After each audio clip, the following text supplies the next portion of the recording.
Ouais, tout le monde me passe la parole, donc je suppose que c'est à moi. Très bien, les enfants. Je suis vraiment satisfait. Je remercierai jamais assez aussi les membres bénévoles qui permettent à ce conseil municipal des enfants de bien fonctionner. Entre autres, André Atrovigne et Jean-Marie Tibéry qui consacrent du temps, et ainsi que les élus. Mais les élus, c'est notre rôle aussi. Hein. D'accord ? Alors, je ne vais pas être très long, hein. Je pense que j'en ai à peine pour 1h15, c'est grave pour moi. Je pense que ça doit aller. Monsieur le sénateur, monsieur le député qui est arrivé, je remercie, même en retard, mais c'est bien. Il est tout près, mais c'est le dernier arrivé, je ne comprends pas. Il a vu juste à côté. Madame la conseillère départementale, Madame, Messieurs les maires, Monsieur le commissaire, Monsieur le responsable du bureau de police de Hayange, Vito, cher Vito, et son adjoint, Monsieur le chef de centre de secours, Mesdames, Messieurs les élus, Mesdames les représentantes du corps enseignant, j'en ai vu,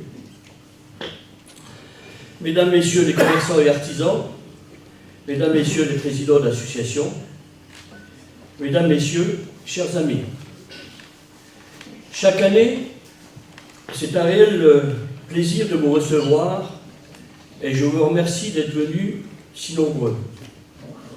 Se rencontrer à cette traditionnelle cérémonie des vœux, c'est faire le bilan de l'année passée, c'est d'en tirer des enseignements, mais c'est aussi l'occasion de faire passer un message politique. Et vous vous doutez bien que vous n'allez pas y couper. Vous connaissant, il y a les bons cœurs.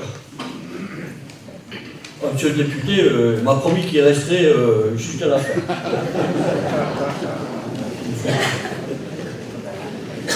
Notre monde n'est pas très enfant sur le plan politique, aussi bien que sur le plan économique. Aux quatre coins de la planète, des incendies s'allument, et à l'évidence, l'ONU, comme les partisans de la paix, n'arrive plus à les éteindre. Des groupes terroristes surgissent, semant la mort et la terreur. Les groupes mafieux organisent à nos portes le recrutement et le transport de migrants venus d'Afrique au travers de la Méditerranée. Tous ces conflits et toutes ces arrivées massives déstabilisent le monde et créent des déséquilibres. Notre pays, l'Europe, sont au cœur de ces désordres mondiaux. La crise des exilés et des réfugiés, écho direct de ces conflits, nous rappelle qu'on ne peut s'extraire du malheur du monde que nous avons, pour une part, contribué à créer. Et pourtant, dans ce contexte difficile, l'Europe est tentée de se replier sur elle-même. La Grande-Bretagne quitte l'Union. D'autres encore opèrent un repli identitaire et nationaliste. C'est dire si le risque d'éclatement de cette Europe est d'une extrême gravité. Pour beaucoup, y compris en France, il est désormais prouvé que la croissance sous le règne néolibéral ne sert pas l'intérêt général, mais vient gonfler les portefeuilles d'une minorité. Cette injustice fondamentale provoque un peu partout des réactions de défiance envers les institutions censées garantir l'intérêt général. L'abstention massive, la réponse populiste, qui prend selon des formes variées suivant les pays, sont autant de réactions à cette confiscation des fruits du travail par une oligarchie toujours plus arrogante. Ainsi, l'idée même de la démocratie participative, celle du terrain. Dans ce contexte, notre pays, la France, a le devoir d'afficher une autre image, celle de notre démocratie, au-delà des origines et des religions de chacune et de chacun. Celle qui garantit l'égalité des chances pour tous, à commencer à l'école. C'est possible Parce que la France républicaine est laïque. Tout un chacun peut s'instruire sans barrière, car la couleur, la culture ou encore la religion de chacun ne doit pas entraver l'apprentissage de l'instruction. À l'école, c'est d'abord des enfants qui étudient, sans se soucier de l'origine des uns et des autres. C'est cela la France qu'il nous faut défendre, parce que le repli et division identitaire sont des carburants redoutablement efficaces pour la progression d'idées nauséabondes. Nous vivons une époque en constant bouleversement, où tout est possible, surtout le pire. Se battre pour la promotion de la paix, la protection de l'environnement, le partage équitable des richesses, en ne renonçant pas à ce qui fait notre singularité, nous rendront possible des lendemains plus justes et plus heureux. Dans notre environnement immédiat, la communauté d'agglomération est aujourd'hui une institution importante. Sa responsabilité dans beaucoup de domaines est avérée. Le développement économique, avec les zones artisanales et commerciales, les déchets avec le ramassage des ordures ménagères et les déchetteries, les piscines, les lieux cultuels, en l'occurrence, c'est un vice-président communiste qui est en charge des lieux cultuels. Vous voyez qu'on n'a pas de problème de ce côté-là au niveau de la communauté d'agglomération, les crèches et les services incendies et d'autres. Ces compétences transférées sont celles obligatoires par la loi et d'autres par obligation par la baisse des ressources des communes. Certaines sont d'ailleurs accueillies positivement. L'opération Cœur de Ville et Cœur de Fench en est l'illustration la plus marquante. Pourtant, à chaque fois qu'il m'en est donné l'occasion, j'aime à rappeler mon attachement à la commune. Parce que l'intégration dans les communes nouvelles ou dans de grandes intercommunalités, ce serait se priver de toutes celles et ceux qui contribuent sans relâche au bon fonctionnement de nos instances démocratiques. La commune doit rester cet espace de liberté et d'échange entre les élus et les citoyens. Le maire, ses adjoints et conseillers municipaux sont des vecteurs importants de la démocratie. Les serviteurs dévoués du bien commun. Aux côtés de leur population, ils travaillent à faire vivre la République à partir d'une organisation qu'il faut rappeler, héritée depuis la Révolution de 1789, pour mettre tous les territoires de notre pays sur le même pied d'égalité. S'attacher à la commune n'est pas archaïque. D'ailleurs, j'ai encore en mémoire la réflexion de collègues étrangers à propos de l'exception française. Vous n'êtes pas l'exception, me disait-il. Vous êtes au contraire l'exemple. Vouloir conserver ce qui est l'essence de notre spécificité, c'est s'attacher à la démocratie réelle, à la proximité, à l'écoute des besoins. En vérité, c'est pour tenter d'asservir les communes que les gouvernements successifs ont décidé de respecter les injonctions de Bruxelles. Sous prétexte d'abaisser la dette, ils décident de se servir dans les caisses des collectivités territoriales.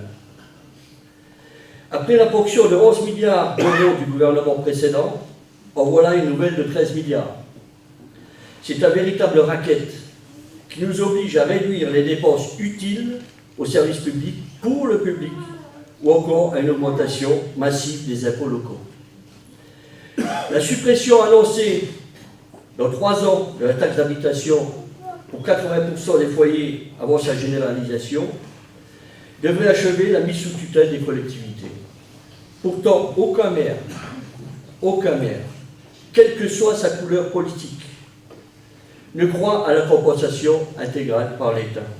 Tous savent qu'ils devront imposer des coûts budgétaires dans tous les domaines et qu'au final, ce sont les administrés qui seront les grands perdants.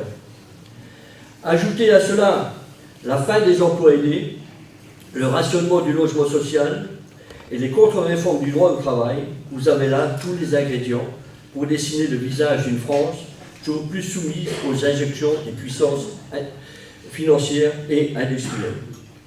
C'est le service public local et l'emploi que le pouvoir assassine.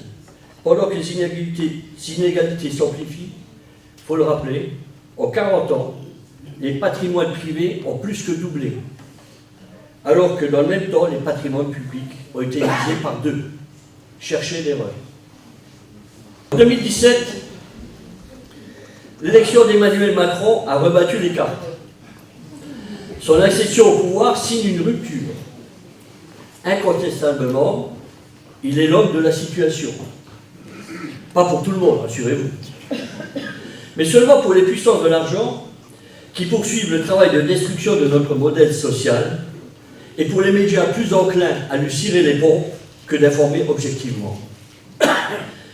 Offensive qui se manifeste par la baisse en 2018 des contributions demandées à la minorité disposant de grandes fortunes.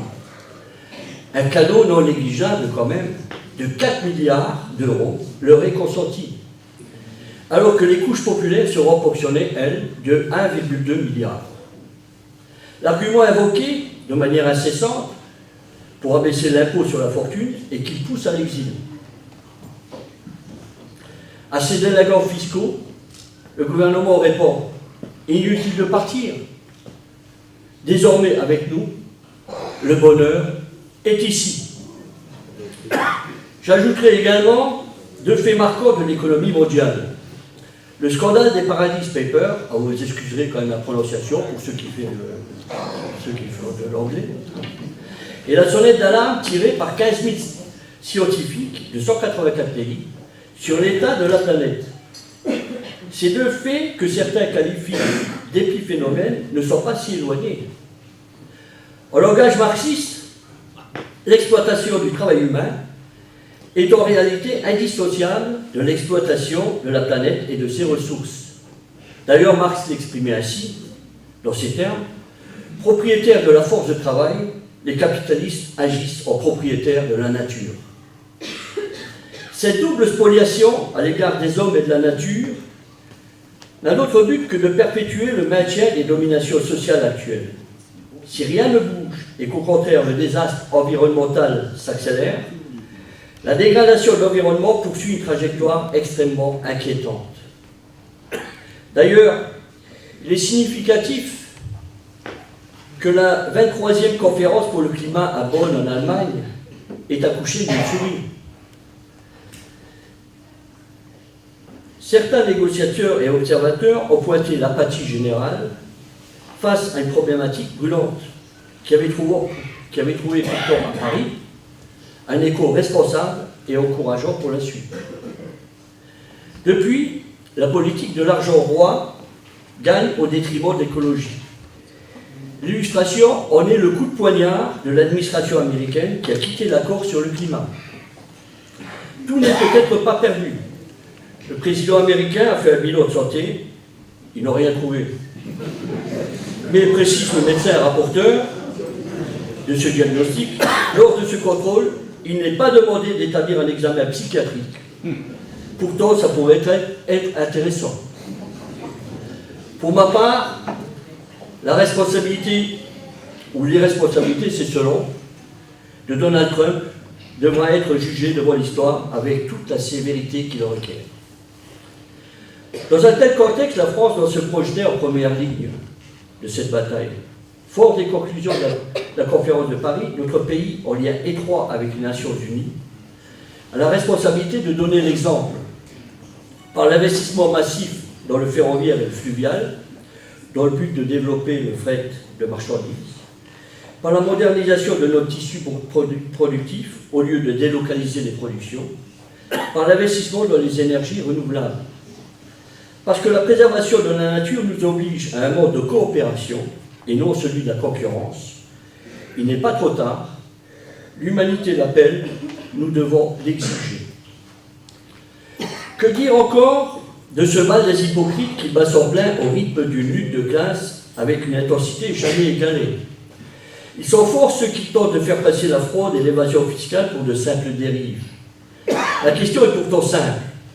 Existe-t-il une seule multinationale, une seule banque qui ne recourt à des sociétés offshore? J'en doute.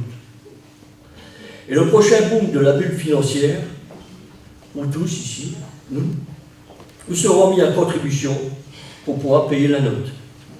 La question que nous sommes en droit de nous poser, comment des commissaires européens, gardiens des traités organisant la concurrence libre et non faussée, et la liberté totale de circulation des capitales, peuvent-ils feindre découvrir ces pratiques? Ajoutez à cela la dernière liste noire des paradis fiscaux, j'en ai entendu parler, je dirais que si le ridicule devait tuer, ils ont du souci à se faire. Il est vrai, je vous l'accorde, que cette affaire n'est pas réductible à la morale. Le droit des États couvre cet immense vol d'argent pendant que la chasse aux pauvres est ouverte. Ceux qui en appellent à la morale sont souvent les mêmes qui soutiennent le choix budgétaire inégalitaire des pouvoirs successifs. La baisse des APL préjudiciables aux plus humbles et par ricochet aux bailleurs sociaux. La baisse des dépenses utiles à la collectivité qui seront amputées de 15 milliards. Vous avez là tous les ingrédients de l'austérité pour les uns et l'opulence pour une minorité toujours plus arrogante et exigeante. Et comble du cynisme, 7 millions de retraités vont supporter une hausse importante de la contribution sociale généralisée.